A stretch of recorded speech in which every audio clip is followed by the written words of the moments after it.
Behind the rhymes. The mountain we all climb.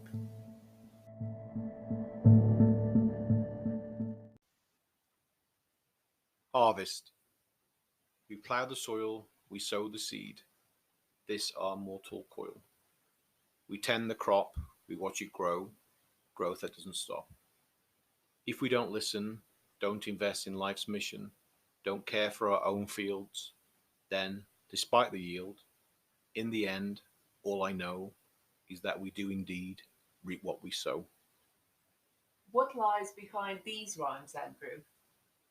So, this on the surface is about living a life where you are accountable for the things that you do and your actions, and you know, actually paying for the things that you do in life. So, if you do good, then you get good, and if you do bad, you get bad. I suppose on a basic level, it's like karma. To me, this poem has a religious connotation. Uh, you mentioned life's mission, reap what you sow. Was religion an inspiration for you on this occasion? Well, I guess I mean, you can pick out words like mortal coil. Um, there's the harvest element, sort of like the harvest festival.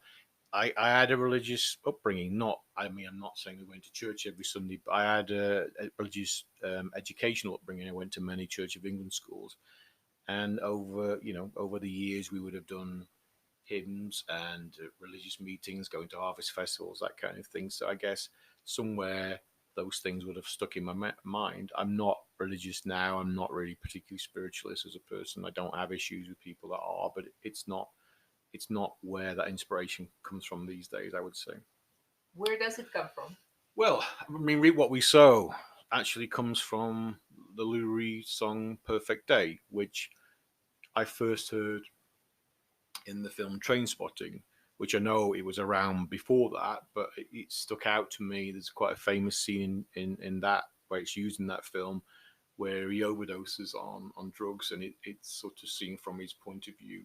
And I'm a big sort of cinema fan and film fan, so it was nice to try and sort of not just include some of the things from my schooling, if you like, but also some of the things that interested me in my adult life too. So you took the line, you reap what you sow, from the song Perfect Day by Lou Reed. You're talking in this poem about harvest as a metaphor for life. But today, people are detached from soil. Do you think younger audiences would understand what you meant? So, what do you mean by detached from soil? I mean, people don't work the fields. They don't plow. They don't plant seeds. Very often, people don't even know where the food that they buy in the supermarket comes from. I mean, this poem actually is about children as well. So we've got tending the crop, watching it grow. That's having children watching the growth that doesn't stop. So that's obviously physical growth stops at some point, but this is more about emotional growth. And if you don't invest in your children, if you don't care for them, then actually what comes back to you in the end are what's referred to sometimes as the sins of the father or the sins of the parent. So that they often are passed on to the children. So, this poem clearly has a religious connotation. That still doesn't answer my question. Do you think a younger audience would be able to relate to this poem as a metaphor for life? Um, I don't know what the younger generation relate to these days. I mean, it's so different now growing up as a child now to growing up in a child 20, as a child 20, 30 years ago. It's so hard to make comparisons.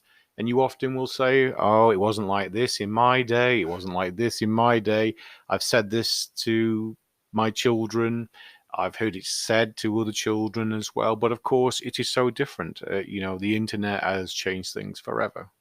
Um, do you think that people reap what they sow in life? The short answer to that question would be no.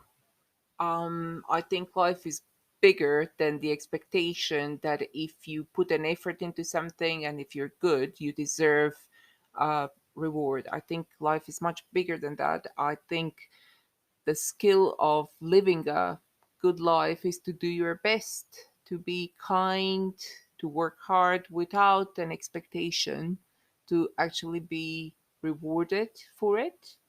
And I think that that's probably quite a philosophical answer, but I think that's when you have a more satisfying life. That's at least how I view life at this stage of it. Now that we've discussed the many possibilities how this poem can be interpreted, I would like you to read it again for our listeners, please. Harvest.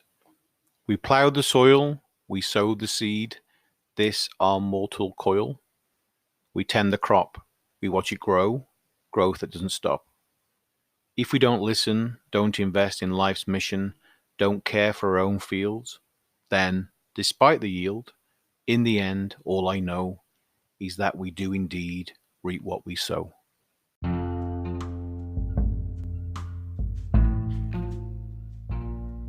You have been listening to the last episode of our first series of Behind the Rhymes, The Mountain We All Climb.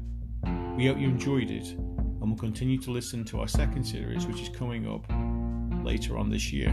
This will coincide with Andrew's first book, After the Applause, Pandemic Poetry of a Frontline Nurse, which is published later this year by Austin Macaulay. In the meantime, we're working on a special episode, so watch this space.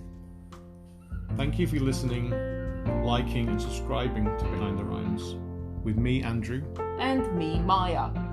Please share it with friends, colleagues, family, and poetry lovers you may know.